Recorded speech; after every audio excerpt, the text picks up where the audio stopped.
Hai, kita bersiaran semula. Ingat sambung yang tadi ya. So 4.3 klasifikasi unsur dalam jadual berkala. Ini kita telah bincang. Okey, jadi ingat yang kita lorekkan biru ini adalah kawasan di mana kita ada separuh logam.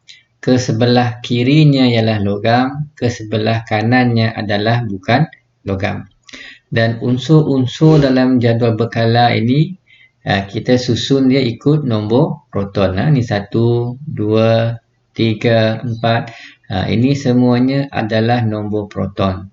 Jadi nanti nombor proton kita nampak semakin ke kanan dia meningkat, semakin ke bawah pun dia semakin meningkat. Okey. Jadi hari ini kita sambung dengan 4.4, sifat bahan berdasarkan zarah yang hadir di dalamnya. Okey, jenis-jenis bahan ini kita boleh pecahkan kepada 3. Okey, di bawah sini kita ada bahan atom, okey, bahan molekul dan juga bahan ion. Okey, bahan atom, molekul, ion. Okey. So, bahan yang terdiri daripada atom sahaja. Nama pun dari atom sahaja. So, ini namanya adalah bahan atom. Dia sangat senang kan? Okey.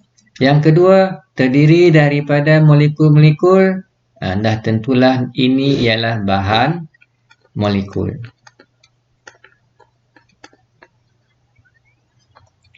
Okey, C. Bahan ini terdiri daripada ion. Okey, ini pun ion. So, dah tentu nama bahan ini ialah bahan ion. Okey, now. Apa yang special tentang bahan ion ini ialah bila kita gabungkan logam dengan bukan logam, ion-ionnya, ianya akan bergabung membentuk bahan ion. Okey, jadi logam dia akan membentuk ion positif. Manakala bukan logam membentuk ion negatif. Okey, jadi logam, ion logam positif, ion bukan logam adalah negatif. Okey. So, mari kita lengkapkan jadual yang berikutnya untuk membanding beza okey di antara bahan atom, bahan molekul dan juga bahan ion. So, yang pertama keadaannya pada suhu bilik. Okey. Pada suhu bilik bahan atom ini wujud dalam keadaan pepejal. Okey.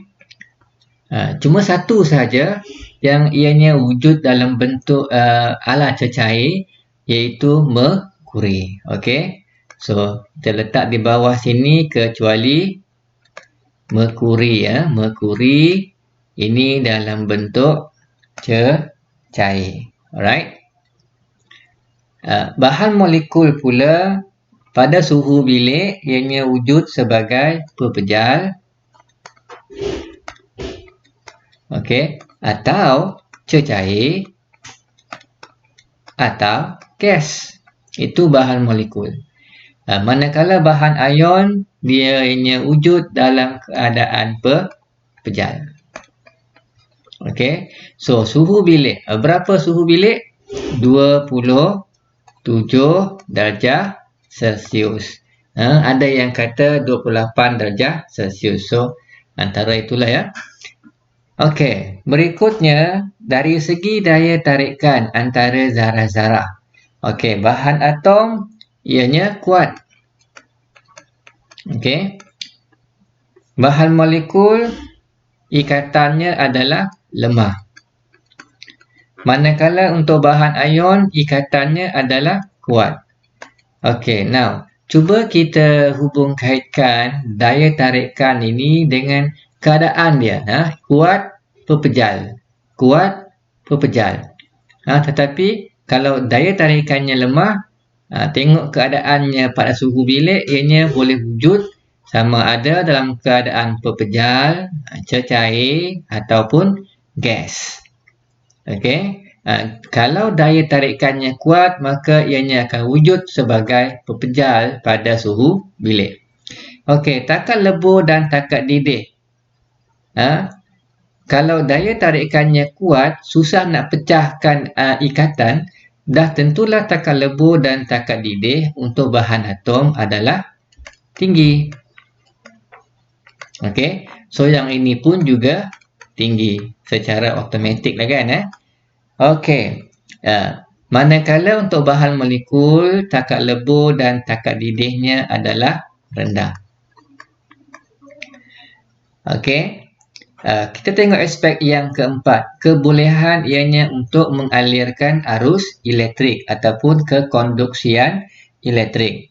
So, bahan atom, ya, boleh mengalirkan, boleh mengkonduksikan elektrik. Okey, bahan molekul tidak boleh. Okey, bahan ion, ya dan tidaklah. Ya, dia cuma boleh mengkonduksikan elektrik, okey, jika dalam bentuk leburan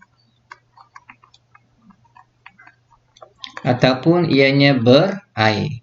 Okey, hanya dalam keadaan ini sahaja barulah ianya ada ion-ion yang boleh bergerak ke sana ke sini itu, ya, untuk mengkonduksikan elektrik. Sebelum kita pergi ke soalan 14, kita patah balik. Mungkin kita nak tahulah ni daya tarikan ni kuat. Apa nama daya tarikan di sini? Okey, so nama ikatan ini ialah ikatan logam.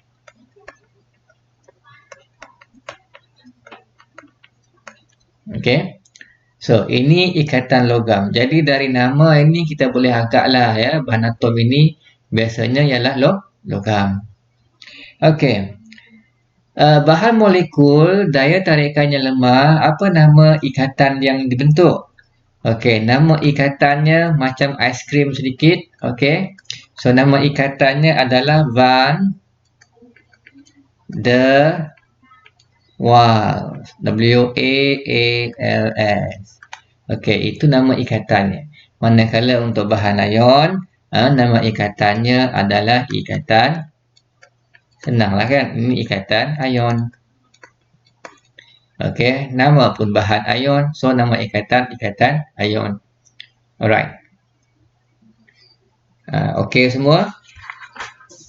So, kita bergerak ke soalan 14. Jadual di bawah menunjukkan takat didih, takat lebur dan kekonduksian elektrik bagi 3 jenis bahan X, Y dan Z. Okey. Ingat tadi kita kata bahan ion, okey, bahan ion hanya mengkonduksikan elektrik, okey, dalam keadaan apa? Ya, dalam keadaan cair sahaja. Okey, ini konduksi elektrik dalam keadaan dalam keadaan berair sahaja. Okey. So, kita tengok. Okey, kita perhatikan kalau untuk pepejal tidak. Okey, tidak. Okey. Kalau untuk cecair, ya. Okey, sini ya, sini tidak. Alright. Jadi maka ini, okey, maka ini dah tentulah bahan ion. Okey, so mana kita tahu sebab dia kata kekonduksiannya dalam keadaan cair sahaja. So ini mestilah bahan ion. Okey, cuba tengok takat lebur, takat didih dia. Ini pun agak tinggi. Okey, tengok X ini. Takat lebur, takat didihnya sangat rendah, negatif. So, ini sangat rendah. Jadi, tengok pula kekonduksian elektrik. Oh, tidak. So, ini mestilah bahan molekul. Okey. Yang terakhir ini, takat lebur, takat didihnya tinggi. Tengok pula kekonduksian elektrik. Pepejal pun dia boleh mengalirkan elektrik. Cecair pun boleh. Ini mestilah bahan atom. Okey, dia boleh mengkonduksikan elektrik sebab dia ada elektron-elektron yang bebas. Okey, so kita cuba jawab soalan bahan manakah merupakan bahan ion. Okey, ini ialah bahan apa? Bahan ion adalah bahan Y. Betul? Betul Okey. Now, berikan alasan bagi jawapan anda di A1. Kita dah sebut tadi sebab dia tidak mengkonduksikan elektrik dalam keadaan berpejal tetapi mengkonduksikan elektrik dalam keadaan cair. Okey. So, tulis sahaja di situ tidak mengkonduksikan tidak mengkonduksikan elektrik dalam keadaan berpejal. Okey. Tetapi boleh dalam keadaan cair. So, ini adalah identiti untuk bahan ion. Alright. So, bahan manakah merupakan bahan molekul? Ini pun kita dah jawab tadi. Ini dah tentulah bahan X. Okey bahan X. Tengok pada jadual tu bahan X kan. Okey, now, apa alasan? Alasannya ialah bahan X tadi dia tidak mengkonduksikan elektrik dalam keadaan berpejal dan juga cair. Okey, so kita tuliskan jawapan di sini. Ianya tidak mengkonduksikan elektrik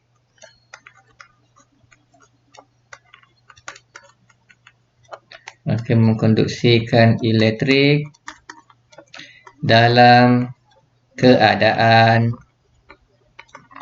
berpejal dan cair. Okey. Boleh Okey, kita pergi ke bahagian yang berikutnya 4.5 logam dan bukan logam. Okey, kalau masih ingat lagi dalam jadual berkala tadi, jadual berkala kita naik ke atas sekejap, pergi ke jadual berkala kita. Kita kena kenal pasti dahulu kedudukan separuh logam. Yang biru yang kita conteng-conteng ini adalah separuh logam. Semua di sebelah kirinya logam, semua di sebelah kanannya ialah bukan logam.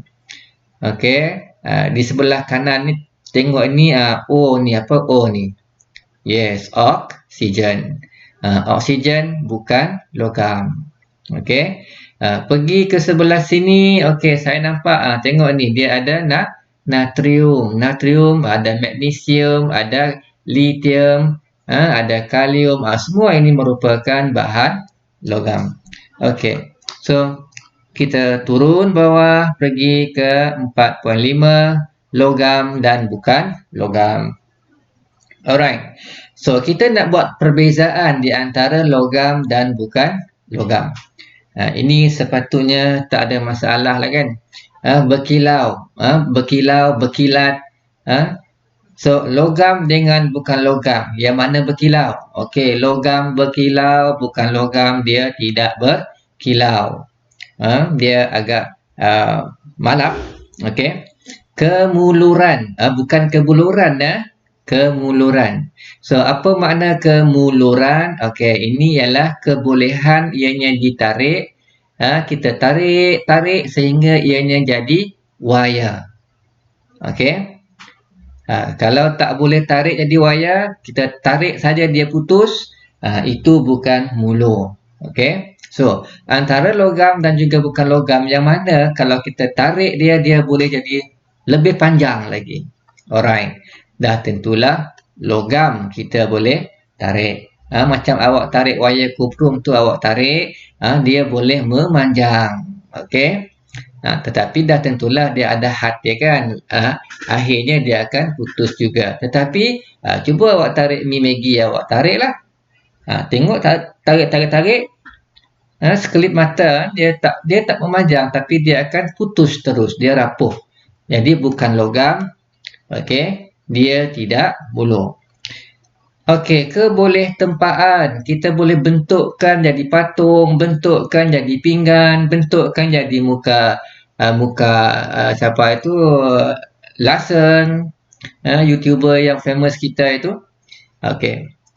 Jadi logam boleh, tapi bukan logam tidak boleh. Kekuatan regangan. Nah, ini kita dah ada kita cakap-cakap sikit tadi dalam bahagian kemuluran kan.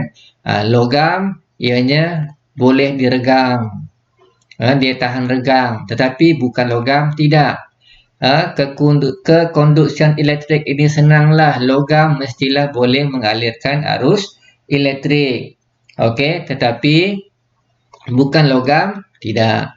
Kebolehan ianya mengkonduksikan haba, mengalirkan haba. Logam boleh kan? Besi boleh mengalirkan haba. Tetapi bukan logam tidak boleh. Oh, ni banyak X saja bukan logam ni kan. Okey, ketumpatan logam dia lebih tinggi, bukan logam dia lebih rendah. Takar didih, takar lebur, logam lebih tinggi, bukan logam lebih rendah. Okey, so itu perbezaan di antara logam dan bukan logam. Okey, dah ke? Spencer. Alright, so kita pergi ke bahagian yang berikutnya, penulinan bahan. Okey. Soalan 16, rajah di bawah menunjukkan susunan radas bagi satu kaedah penulinan. Okey. So, tengok baik-baik gambar rajah ini ya. Ini yang kita pernah buat di makmal. Kita panaskan air tuak, ingat? Air tuak. So, kita kumpulkan cecair yang keluar daripada hujung sini. Bila kita pegang, dia rasa sejuk. Itu adalah etanol. Okey. Yang kita kumpul di sini, itu adalah etanol. Okey. Etanol ni takar didihnya berapa? Okey, sekitar 78 darjah Celsius kan. Sebab itulah bila kita panaskan air ini, kita kena pastikan suhunya tidak lebih 78 darjah Celsius. Okey, sebab pada suhu ini, etanol ianya akan mendidih, bertukar menjadi gas, masuk ke dalam radas ini, disejukkan, dia mengalami proses kondensasi. Gas bertukar menjadi cair dan keluarlah etanol di sini. Okey. Alright. So, apa nama kaedah penulinan di atas? Ini ialah kaedah penyulingan. Kita guna kaedah ini untuk mengasingkan minyak mentah, petroleum. Okey, untuk mengasingkan petroleum kepada bahagian-bahagiannya. Kita asingkan diesel, kita asingkan petrol, kita asingkan kerosin. Yang asalnya semua itu ada dalam minyak petroleum tadi. Okey, so itu ialah kaedah penyulingan. Untuk petroleum, oleh kerana ianya terdiri daripada pelbagai bahagian yang mempunyai takar didih yang berlainan, so penyulingan itu dia agak special lah. Dan kita namakannya sebagai penyulingan berperingkat. Okey, namakan radas Q. Apa benda Q? Okey, yang ini adalah Q. Okey, apa nama radas ini? Radas ini ialah kondenser libik. Okey, kondenser libik. Okey. Ini libik kalau nak baca libik pun boleh lah, tipu besar kan. Li tipu, big besar, tipu besar. Okey, so itu kondenser libik. Okey, so itu nama radas Q tadi ya. So saya tulis semula di bawah ini. Okey, kondenser libik. Okey, tandakan arah air masuk dan keluar dalam radas Q dan mengapakah air perlu memasuki radas Q, seperti yang kita tunjuk pada gambar rajah di atas. So, mana arah air masuk? Air mesti masuk dari bawah sini. Okey, ini ialah air masuk. Okey, dan ianya keluar dari sini. Okey, so sini ialah air keluar. Okey, jadi bila gas itu masuk ke sini, ianya akan sentiasa berjumpa dengan air yang baru. Jadi proses kondensasi boleh berlaku dengan lebih baik. Okey.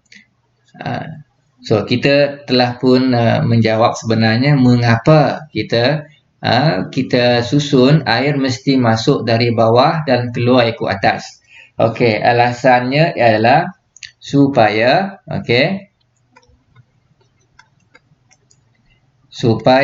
kondenser libik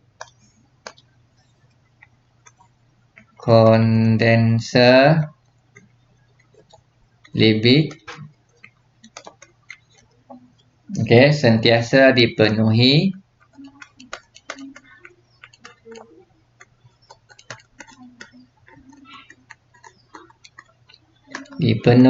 air yang barulah, air yang baru, yang fresh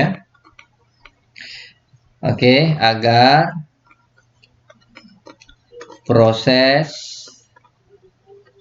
kondensasi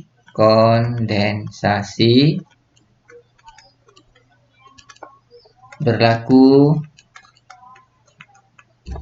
dengan lebih efektif, lebih baiklah ya. Okey, ingat apa maknanya kondensasi ni?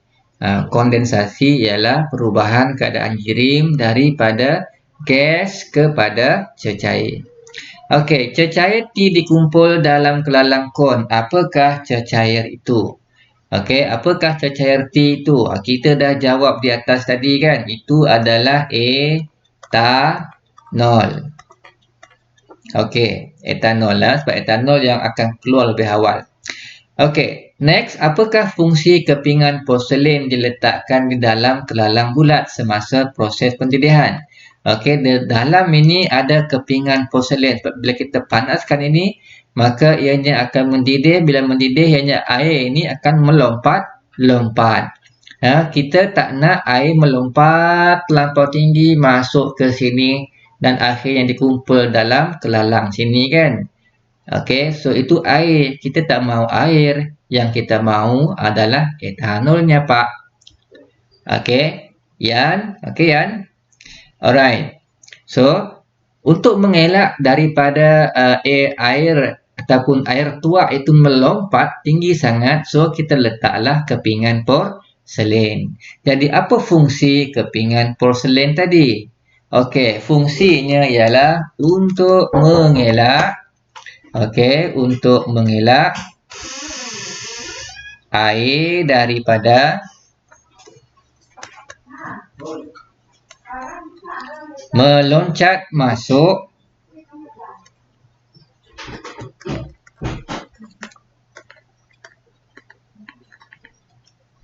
ke dalam kondenser libik. Meloncat masuk ke dalam kondenser libik.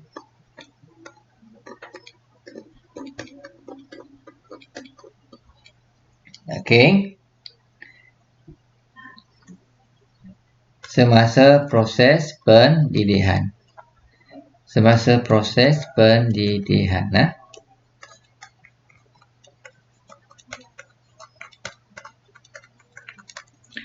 Okey, F. Suhu air tuak dipanaskan dan dipastikan suhunya tidak melebihi 78 darjah Celsius. Okey, apa yang kita sebut tentang suhu ini tadi? Okey, itu ialah suhu takat didih etanol. Okey. So, mengapa suhu air tuak itu kita panaskan dan pastikan suhunya tidak melebihi 78 darjah Celsius? Sebab pada suhu itu etanol akan mendidih. Okey, etanol akan mendidih dan ianya akan bertukar menjadi gas.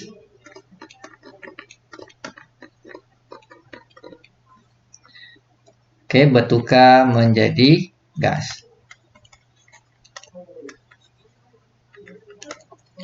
Okey, jika suhu melebihi 78, ini kita boleh sambung, sebenarnya tak perlulah panjang-panjang. Okey, jika melebihi suhu tersebut,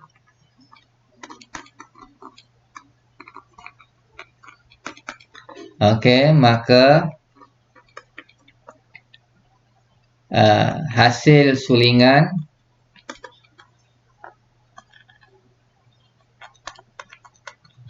iaitu cecair T tadi, hasil sulingan tidaklah tulen, sebab dia masih lagi bercampur dengan air. Okey, yang saya tulis itu saya hanya bagi dia ringkas sedikit lah. Okey, so pada suhu 78 darjah Celsius, etanol akan mendidih, okey, dan berubah menjadi gas. Jika melebihi suhu tersebut, air juga akan mula mendidih, terutamanya pada suhu 100 darjah Celsius. Okey, dan air juga berubah menjadi gas, akibatnya etanol masih bercampur dengan air. Alright. Boleh, ini ialah kaedah penyulingan. Satu daripada kaedah bagaimana kita menulinkan bahan. Okey, dengan kaedah penyulingan. So, untuk penyulingan kita asingkan cecair daripada cecair kan. Walaupun permasalahan yang sama, sebenarnya kita juga boleh pisahkan cecair daripada pepejal lah. Tetapi kebiasaannya penyulingan ini kita guna untuk mengasingkan campuran cecair.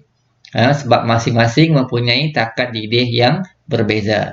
Siapa takat didihnya yang paling rendah, maka dialah yang akan mendidih lebih awal, maka dialah juga yang akan disuling keluar lebih awal. Right? So, itu ialah penyulingan. Okey, kita pergi ke soalan terakhir. Okey, ini lagi satu kaedah. Apakah nama kaedah ini? Tengok gambar. Okey, dia menghasilkan hablo kan? Okey, jadi apa nama kaedah ini? Ini namanya adalah kaedah penghabluran. Okey, ini adalah kaedah penghabluran. Okey.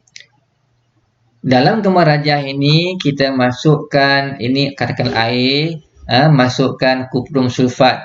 Kalau di rumah itu masuk gula lah kan, masuk gula, ambil air yang panas, okey. Masukkan gula sampailah gula itu tidak lagi boleh melarut. Selepas itu, okey, kita sejukkan larutan tadi. Dan bila kita tengok ke dalam itu kan, kita boleh nampak gula tadi dia akan terbentuk semula. Okey, sebab apa? Sebab suhunya sudah turun, jadi pergerakan darah gula dia akan jadi perlahan dan mendekati antara satu sama lain. Okey, maka ianya akan menampakkan dirinya sebagai gula. Okey, sebagai hablo. Alright. So, saya tadi sebut perkataan, saya tak sebut. Jadi, kita nampak di sini kita ada perkataan larutan tepu.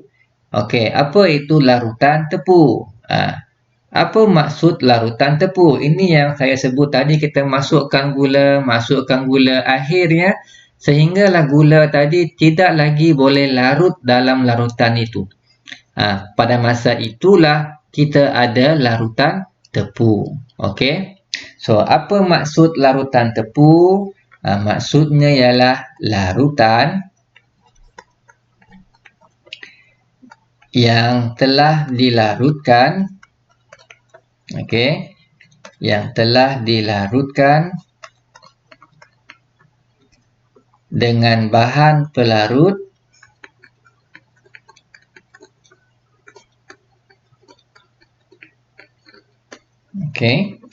sehingga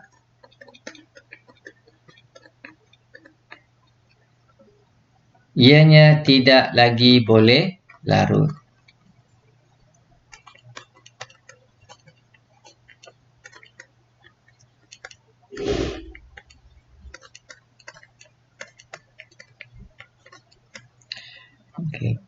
Sambung di belakang pada suhu tertentu. So itu maksudnya larutan tepung. Apakah 3 ciri Hablo? Hablo, ciri yang pertamanya ialah dia ada bentuk yang tertentu. Bentuk yang tertentu.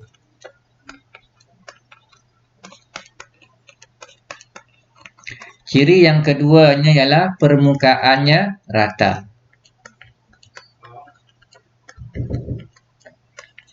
Dan ciri yang ketiga pula, dia mempunyai sisi yang lurus. Sisinya lurus dengan bucunya yang tajam. So ini adalah 3 ciri-ciri Hablo. Alright. So, boleh So, kalau boleh, so kita telah pun selesai bab yang keempat, tingkatan 4, jirim dan bahan. Selepas ini kita akan tengok pula bab yang ke-5. So kita jumpa lagi.